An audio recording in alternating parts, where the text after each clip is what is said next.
Hello, PES. This is Mrs. Puccio, and today I'm going to read to you Chapter 9 from The World According to Humphrey. This chapter is entitled The Art of Self-Defense. Okay, I was having a great week, no doubt about it. Not only did I get the blue ribbon on Wednesday, but on Thursday the class got a long letter from Ms. Mack.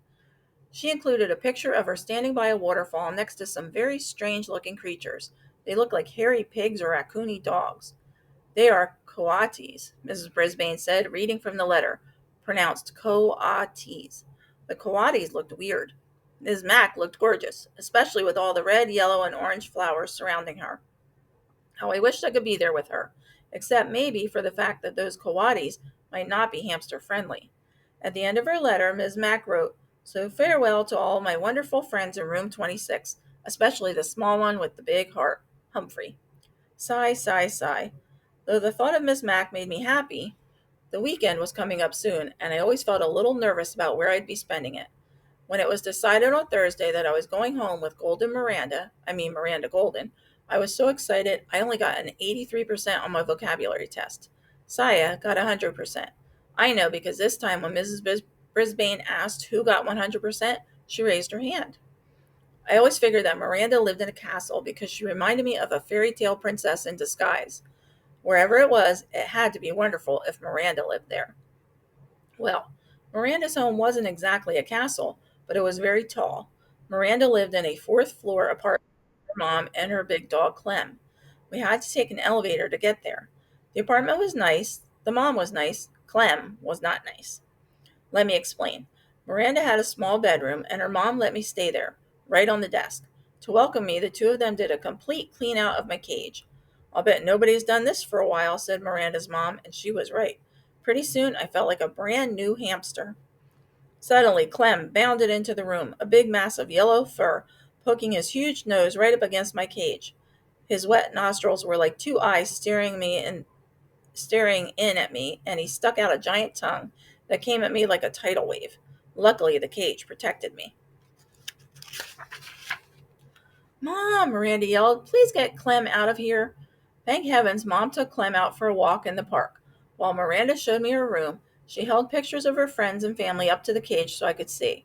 Her dad, her stepmom, her grandparents in Florida. Next, she introduced me to her goldfish, Fanny. She wasn't much of a conversationalist, I squeaked. "Nice to meet you, Fanny." And she said, "Blub." I was thinking how wonderful it would be to live with Miranda all the time when Clem returned from the park and galloped into the room. "Clem, stay out," Miranda shouted, but Clem just wagged his tail and barked. Miranda closed the door so the dog had to stay outside, but we could still hear him whining and crying like a baby out in the hall.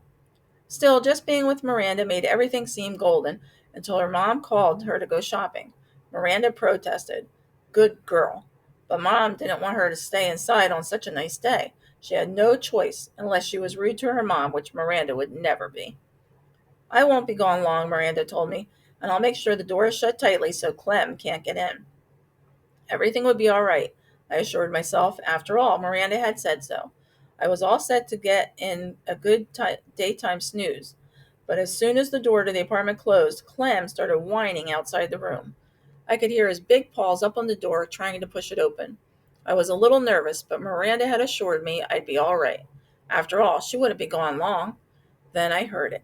The slightest turning of the doorknob as Clem flung himself at the door repeatedly. What a barbarian he was. Suddenly the door swung open and Clem burst in and ran straight to my cage. I tried to distract him by spinning on my wheel. I could do that for hours if necessary. I thought the spinning wheel might even hypnotize him like an old movie I'd seen with Miss Mack. Miss Mack, where was she when I needed her? But apparently all the spinning just excited Clem more. He started barking at me, but I couldn't understand a word he said. "Now cut that out," I squeaked to him. That just seemed to make him more hot and bothered. He plopped his front paws up on my desk and stuck his nose against the cage door near the lock. "That lock doesn't lock." "Easy now, calm down," I squeaked soothingly at the beast, but he kept poking his nose at the cage, showing me his huge tongue and his huge teeth around it. Let me just say that Clem could stand some breath mints. He poked the lock again. I knew he had jiggled it enough. The door would swing open and I'd be history. Poor Miranda would never know what happened to me. She might even cry. I couldn't stand the thought of Miranda crying. I hopped back on my wheel and started spinning with all my might, hoping to buy some time. Clem pulled back for a moment and stared at the wheel going round and round. Let me just say, I'm glad that Clem is about 2 quarts low in the brain department. Whew, I'm a good spinner, but I was getting worried about how long I could keep it up when Golden Miranda rushed in. She never looked more beautiful to me than that at that moment. Clem, stop it, she shouted in a very firm voice. Bad boy. Clem raced to her side, wagging his tail. Miranda's mom dragged old Clem out of the room and closed the door behind her. Phew, phew, phew. Miranda was very sorry. She opened the cage and reached in to pick me up. Poor Humphrey, she said, hugging me. She set me on the desk and stroked me gently with one finger. I'm so sorry, Humphrey, so sorry. Oh, I didn't know what felt better, the petting or Miranda's soothing words. Miranda felt so terrible about what had happened, she let me play on her desk. She lined up the books all along the edges so I wouldn't fall off. Then she let me wander around and see the sights. A desktop is a very interesting place, in case you've never explored one. Miranda's desktop had a big cup with hearts all over it. The cup was filled with pencils. Ah, pencils smell so sweet. She had a round silvery container of paper clips and a square purple container of rubber bands. She had lots of paper in a pink box, and she had a great big fat dictionary. I could really use one of those. I wonder if they'll make doll-sized dictionaries you can hide behind a hamster's mirror. Miranda giggled as she watched me check things out. When I tried to climb on the paperclip box, she stopped me with her finger. No, no, Humphrey, those would hurt you. She did the same thing when I tried to roll in the rubber band box. No, Humphrey, rubber bands can be very dangerous, she told me. Well, I guess I knew that. Hadn't Garth shot a rubber band at AJ last week and almost got sent to Principal Morales' office? Hadn't AJ held his arm and said ow when the rubber band hit him? Anyway, I really enjoyed my time on the desk until I heard Clem barking. Then I made a beeline for home. Oh, Humphrey, I won't let Clem hurt you, honest, Miranda assured me as she gently helped me back into my cage. I believed her. I really did.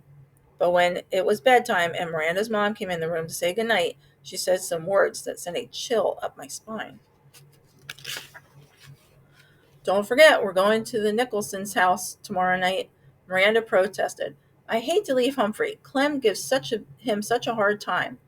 We'll lock the door this time, honey. He'll be okay, her mom said. And tonight, Clem will be in my room. After her mother left, Miranda assured me that Clem loves to sleep in Mom's room. But if anything happens and you get scared, just give me a squeak, she told me. Don't worry, I will, I assured her. I didn't sleep that night. For one thing, the stars on Miranda's ceiling glow in the dark, and they're so beautiful I couldn't take my eyes off them. For another thing, well, I am nocturnal. But mainly, I didn't sleep because I was worried about Clem. After my experience that afternoon, I believed that no lock could hold him back. And how could a little hamster fight back? What weapon would I have against a big, hairy, bad breathed, small brained creature? What weapon indeed? I have an idea. Clem hadn't made a peep for hours, so I took a chance and quietly opened the lock that doesn't lock, and dashed across the desktop to pick my weapon, just in case of another encounter with Clem. Then I scampered back to the cage with it and quietly closed the door. I hid my weapon behind my mirror next to my notebook, where no one could find it. Then I managed to get 40 winks or so of sleep around sunrise. Miranda and her mom kept Clem out of my sight all day until it was time for them to go to their party. I'm still worried, said Miranda. I'm locking your door with a key on the outside, her mom said. I'm locking Clem in my room, and Humphrey's cage is closed tightly, right? Miranda checked it. Everybody always checks it. It seems locked from the outside, if it even makes a clicking sound, but from the inside, believe me, it's a piece of cake to open. Miranda seemed satisfied with the arrangements, but I wasn't. So I remained on high alert all afternoon and evening. And here's what happened. After Miranda and her mom left, Clem barked for a while. Then I heard jiggling and joggling for about an hour. Next, I heard big, hairy feet paddling down the hall toward Miranda's room, toward my room. I sucked in my breath and waited. Yes, I knew Miranda's mom had locked the door with a key, but Clem didn't seem to let little things like that stand in his way.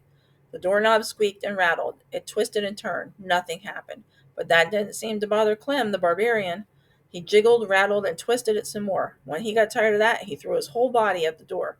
And then, very slowly, the door opened. Clem actually seemed surprised, but I wasn't. I had spent the last 2 hours carefully preparing for this moment.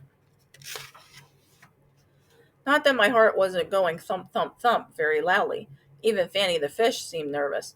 Clem trotted right up to my cage and stuck his big wet nose up against it. Stay away! Keep your distance, I squeaked. I'm warning you. Clem wasn't discouraged one bit. Woof, he barked, sending a foul cloud of doggy breath my way. I didn't even flinch. He barked a few more times and then began poking his big nose at the cage door. I wonder if he actually knew the lock was broken. The time had arrived to put my plan into action. I was in grave danger and I had no choice. I would only have one chance at Clem because I only had one weapon, a rubber band. It had taken me a long time to get it hooked around the edge of my food dish. Now I carefully pulled it back as far as I could, aiming directly at those big doggy nostrils.